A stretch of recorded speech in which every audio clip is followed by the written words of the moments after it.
I want to say a few words about Parshat Hukat, and this Parsha is relatively long, and in particular long in terms of the time period that it covers. Notice there are only a few parts of the Torah where, chronologically speaking, the events take a period of time more than a year. Think about it, like from the time of the period. I mean, in the Sefer Bereshit, of course, there are chapters that cover a long period of time. But starting with Shemot, only the first Parsha covers hundreds of years of our exile to Egypt. But from the second Parsha on, every weekly reading covers just a short period of time. It's basically the action takes place in the last year of Egypt, and then in the first year of the desert, and the beginning of the book of Bamidbar was also covering just that first and second year of the Midbar of the desert. And only now, in Parshat Hukat, we start with the mitzvah of the red cow and end with the last year of the Midbar. So we don't know much of what was happening in the 38 years in between.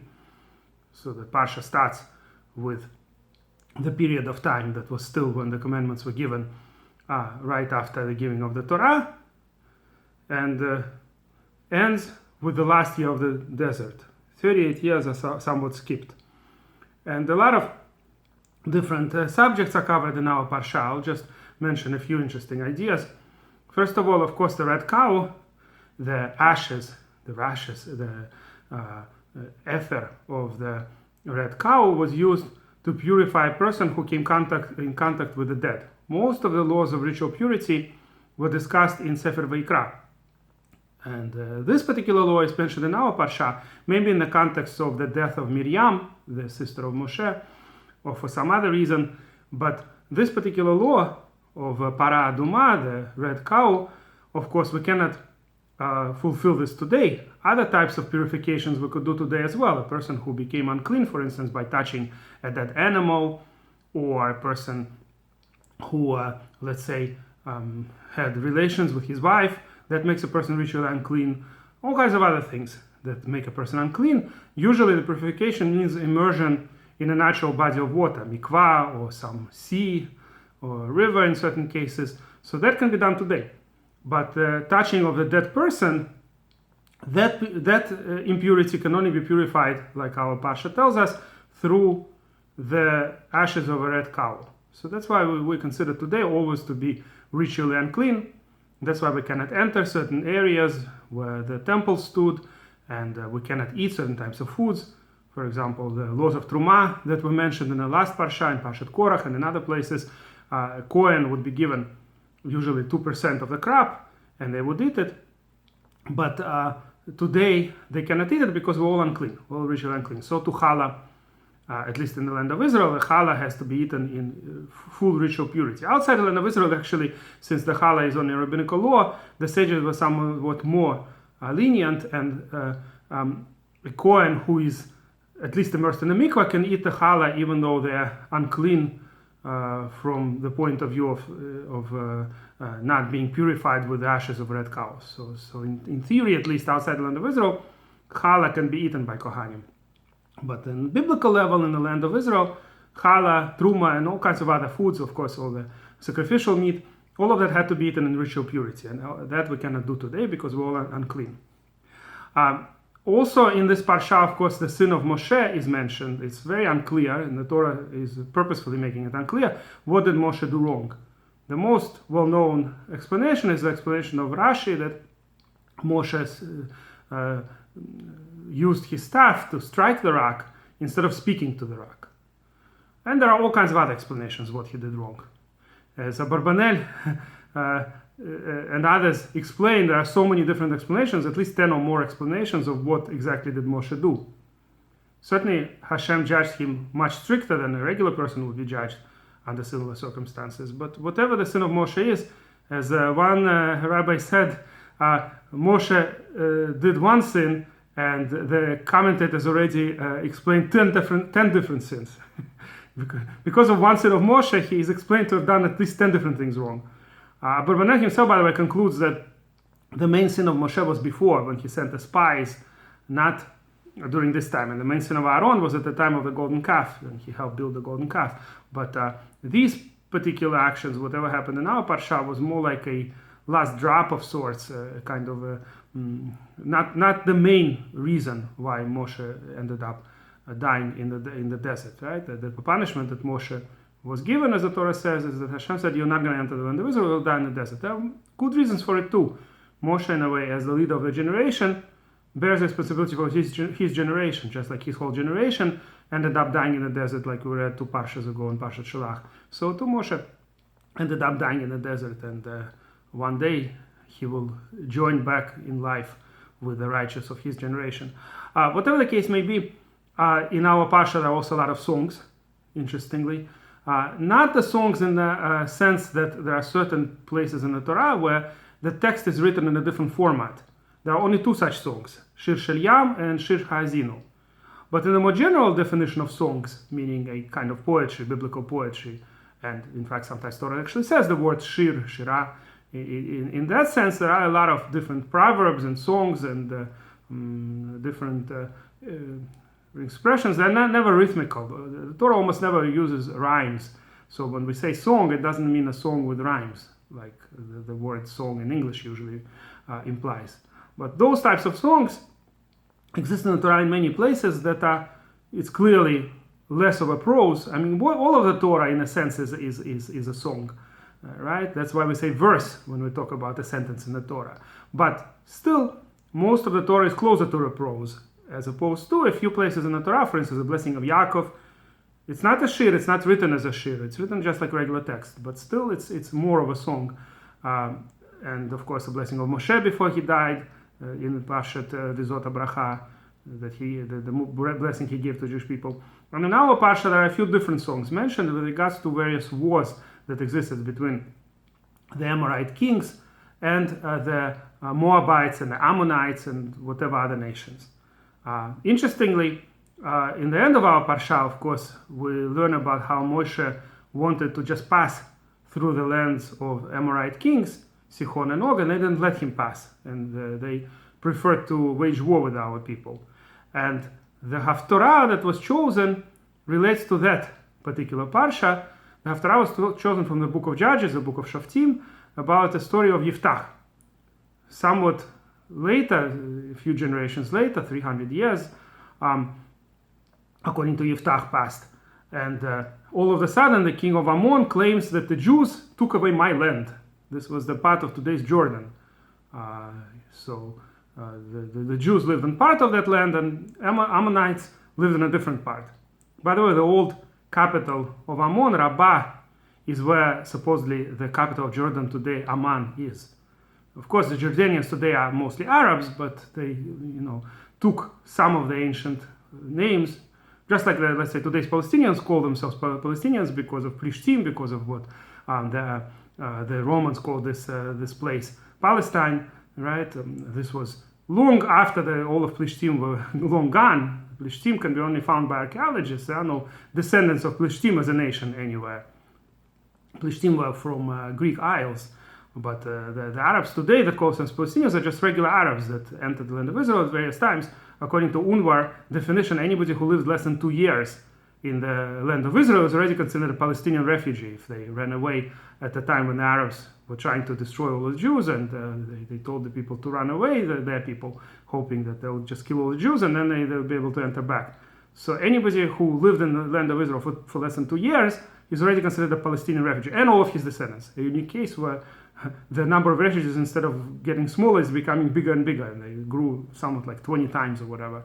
Whatever the case may be, just like the Palestinians have nothing to do with Plishtim, even though they claim so, but this is all the scientists obviously reject this as an obvious forgery. They're just regular Arabs, and a lot of them have last names that point to where they come from, like Mitzri, the Egyptians and whatever, or Syrians. Many of them come from Syria and from other places, but there is no distinct Palestinian group until less than 100 years ago that the nation was invented in order to fight with Israel. These are just regular Arabs that came from various places at various times. I mean, the Plishtim nation, Plishtims, by the way, spoke Hebrew, and all the inscriptions are in Hebrew. But this only archaeologists know. There's no distinct nation Plishtim since for the last at least 2,500 years or so, maybe more. So whatever the case may be, the same thing happened with Jordan. Today there's Arabs in Jordan and in most other places around there. Syria also doesn't have ancient Aram, Babylonia, right? Kasdim, whatever. Those nations don't exist anymore. It's all Arabs. All of these nations were occupied by the Arabs in various times. Even so, the Jordan today does have some ancient things that were rebuilt by the Arabs and named similarly. So the capital Amon kind of reminds you of Amon, the nation that lived there, and their capital was named Rabbah.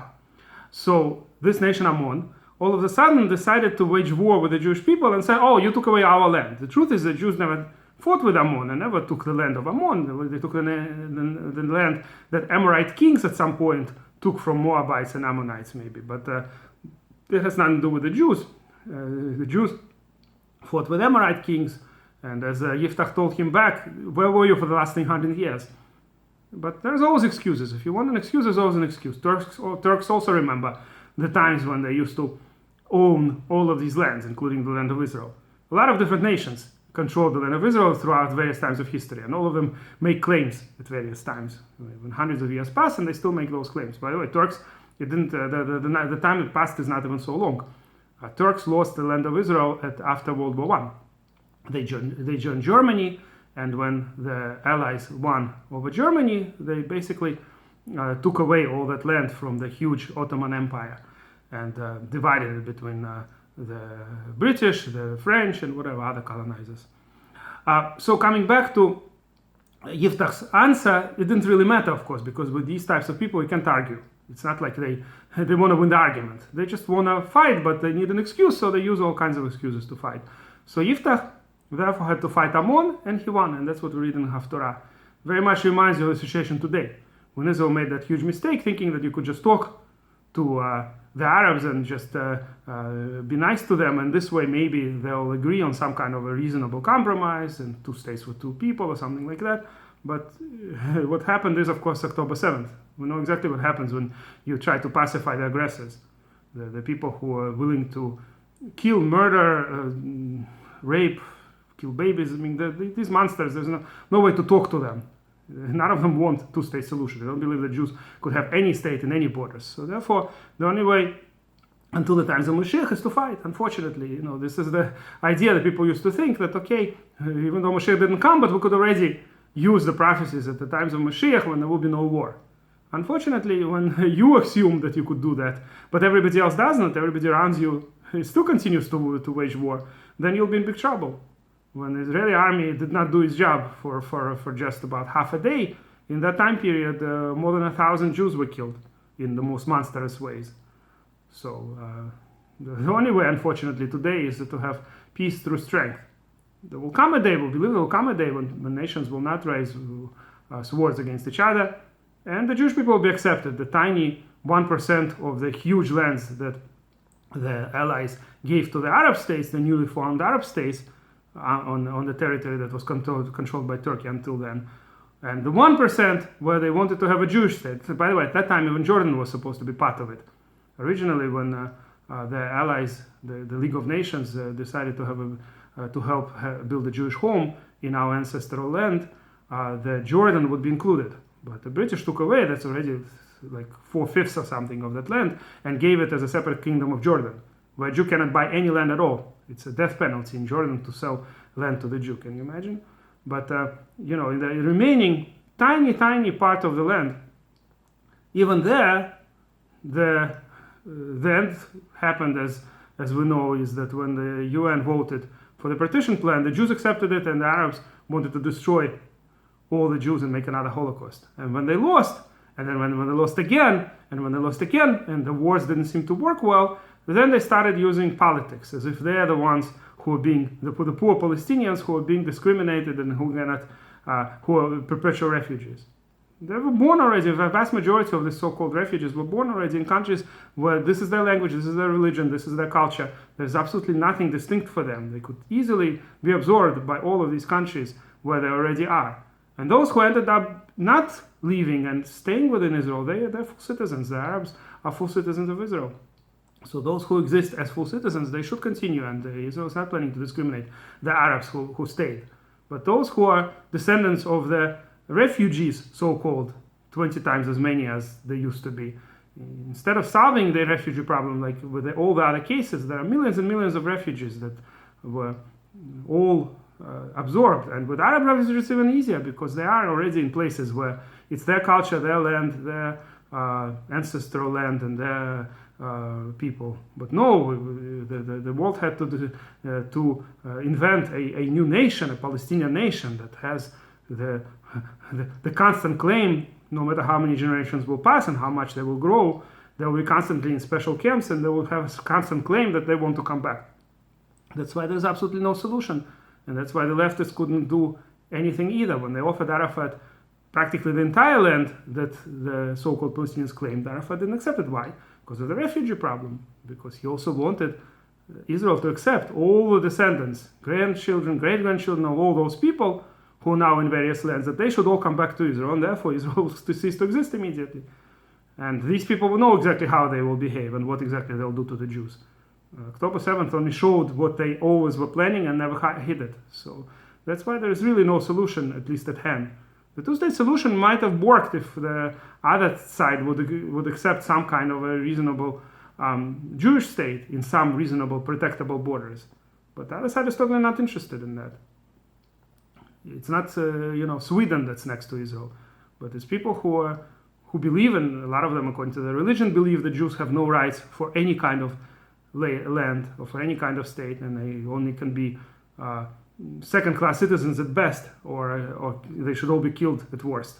That's the only two options that the majority of so-called Palestinians today believe. Almost none of them believe in the two-state solution. So obviously Israel is not going to let them have a state, where the state will just become another terror place, another monstrous terror place, just like Gaza became. There is already a state for Palestinians. That was the Gaza. And guess what happened? All this huge amount of money that UN could have spent. UN spends more, by the way, on Palestinian refugees than all other projects combined. So imagine how much good they could have done in Sudan or in other places where people suffer. There's so many places where people actually do die from hunger. There's actually lack of food for sure in all kinds of places in the world. Not in Gaza, though. In Gaza, it's Israel who is distributing through American company the food, but no, UN wants to be distributed through them so that it will be stolen by Hamas, and that Hamas will be able to charge for it and continue being in power. This is how it works. When it comes to Jews, special laws are invented completely, just to artificially. First, the unprotectable borders were given to the Jews, that the world was sure that many Arab states that will attack the Jews, they will just kill them all. And then when it didn't happen, now they use political ways through claiming that the Palestinian refugees are the ones that need to come back to all of those areas. So obviously, neither the left in Israel nor the right is ready for this. This is just committing suicide, and everybody understands that. That's why when there was a leftist government in Israel a few times already, they offered Palestinians a state many, many times. And every single time, the answer came to no. So that's why, just like in the case of Yiftach, you have to actually protect yourself and fight when it's necessary, because there's simply no other way. Similarly, in today's day and age, until Moshe comes, unfortunately, the only way to survive, especially in an area surrounded by enemies, is through strength, peace through strength. And on this, I'm going to end for today. If you like this video, please press like and please subscribe to our channel.